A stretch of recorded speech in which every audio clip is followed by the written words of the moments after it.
Welcome to chapter number 4, and in chapter 4 we're going to try and look at non-current assets and to just give you a feel of where we're going and where we're coming from. Let's look at what we covered in the previous chapter.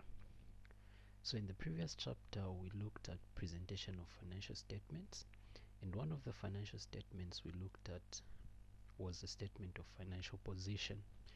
Now, a statement of financial position has got many sections.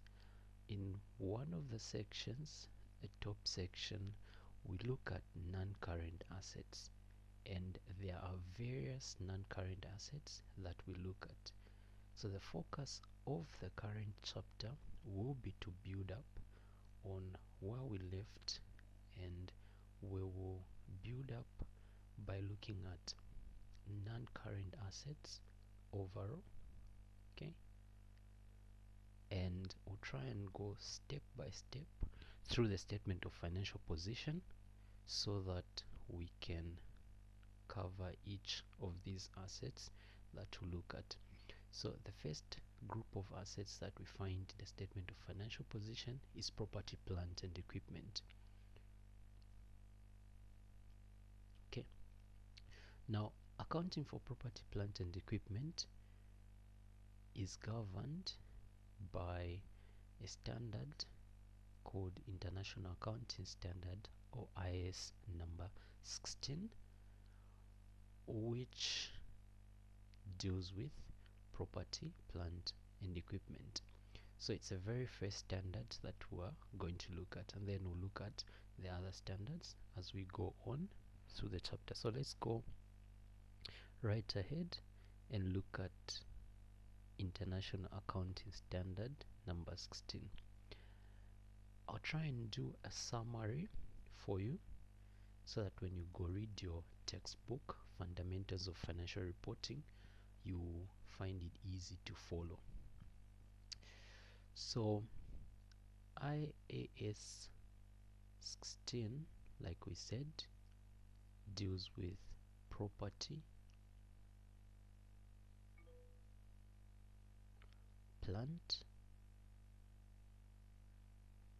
and equipment.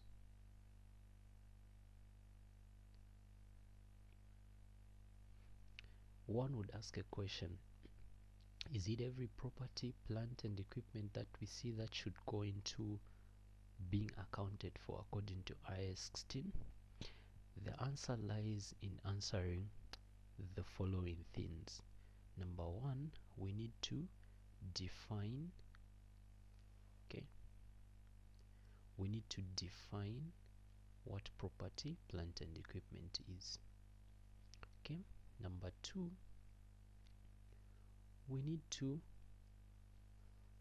state the recognition criteria for property, plant and equipment.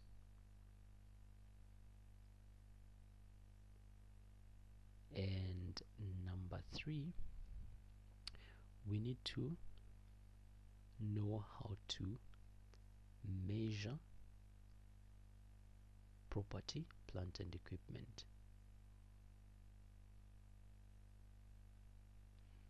And in terms of measurement, we need to measure initially and subsequently.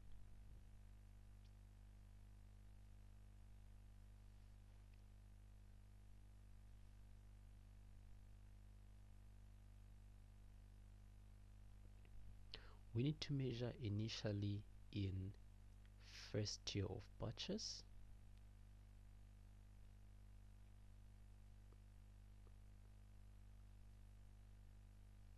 and we need to know how to measure subsequently, that is after purchase. So let's start from the top and see how we deal with each of the aspects. And once you deal with those three, number one, number two and number three, then you would have known the material that you need to cover under property, plant and equipment. By definition, property, plant and equipment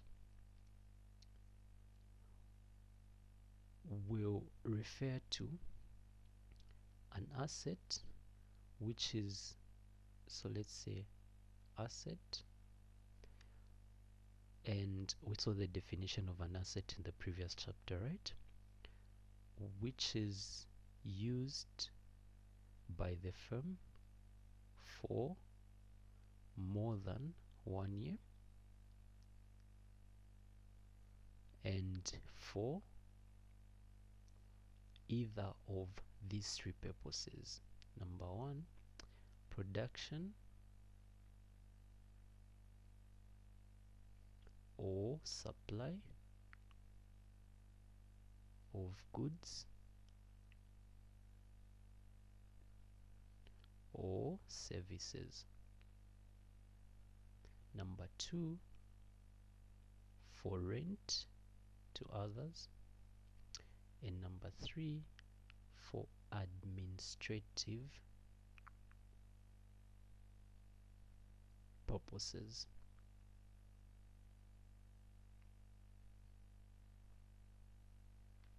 If you have an asset that you use for any of these things, then you have property, plant and equipment under IAS 16. Like all other assets, to recognize property, plant and equipment, there are two main conditions. First of all, being an asset, it must meet the definition for an asset, okay, under IAS 16. But additionally, it must be probable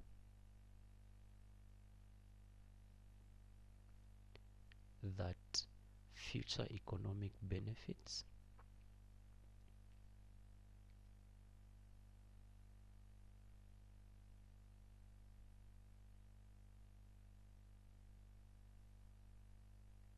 will flow to the entity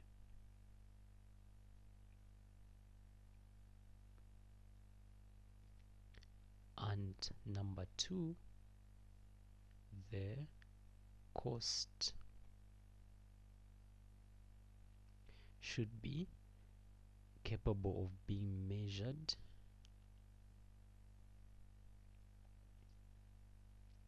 reliably.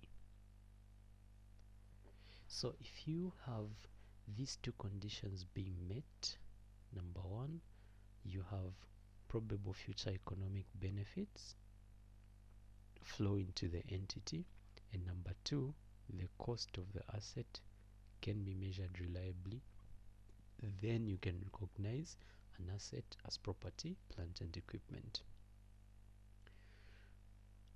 Going downwards, we would ask ourselves, how do you measure property, plant and equipment? To measure property, plant and equipment, initially, property, plant and equipment is simply initially measured at cost. Okay. Now the cost of property, plant and equipment will include three major things that you're going to notice in your notes. Cost will include initial purchase price,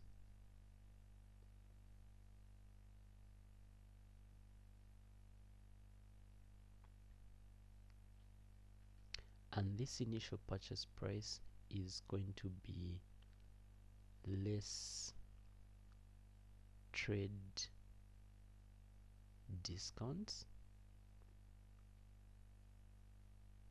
and rebates, and to the initial purchase price you add directly attributable costs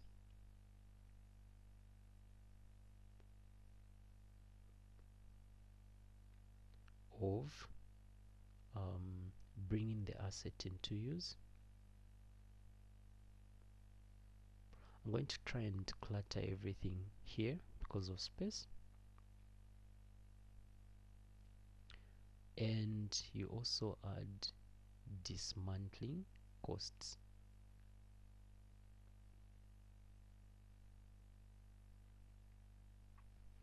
When you add those up, you find the initial cost of property, plant and equipment. We'll try and look at an example there because there's a bit of work that needs to be done.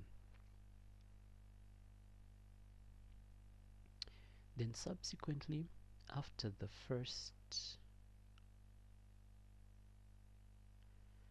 okay, let's go back up.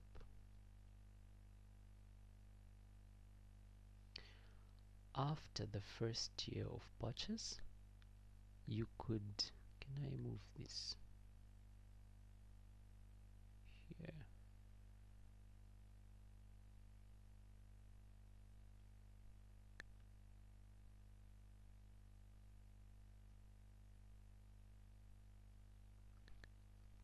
Okay, so after the first year of purchase, subsequently, IAS 16 requires that subsequently you can measure an asset by either carrying it using the cost model or carrying it using what's called the revaluation model. Okay, let's try and explain what each one involves. In the cost model, we normally carry our asset at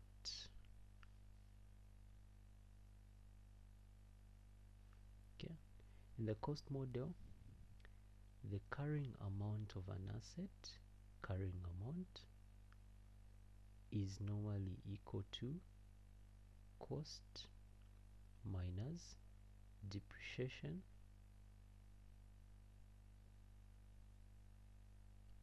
minus impairment.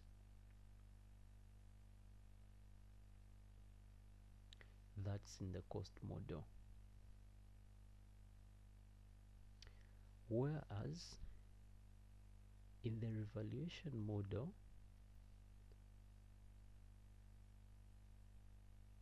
your carrying amount in this model will be equal to your revalued amount of the asset minus depreciation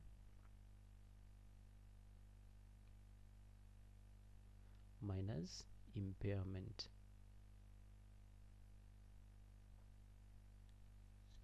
And that's in the revaluation model. Each of these has implications on accounting, and we'll try and see how we deal with those things through examples in a later video. Now, in an event where you have a revaluation model, what will happen is that you could revalue your asset and have a revaluation gain, or you could revalue your asset and have a revaluation loss. In an event where you have a revaluation gain, and I'm sure you remember this as we looked at it in the previous chapter, revaluation gains will go to, you guessed right, other comprehensive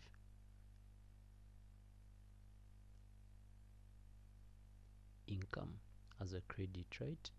And the debit will go and increase the value of the asset in the statement of financial position. Revaluation losses will go to profit and loss as an expense, right, as a debit, and the credit will go and reduce the value of the asset, the statement of financial position. However, the exceptions to these rules are that they will go to other comprehensive income unless they are reversing a previous gain, a previous loss in this case. All gains will go to other comprehensive income unless they are reversing a previous loss, in which case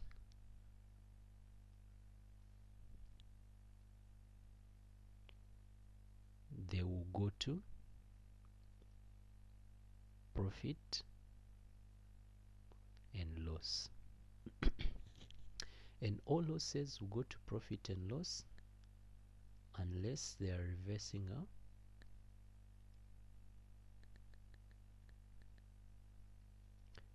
previous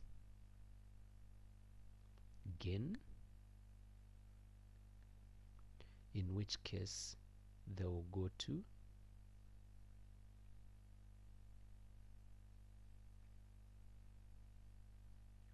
other comprehensive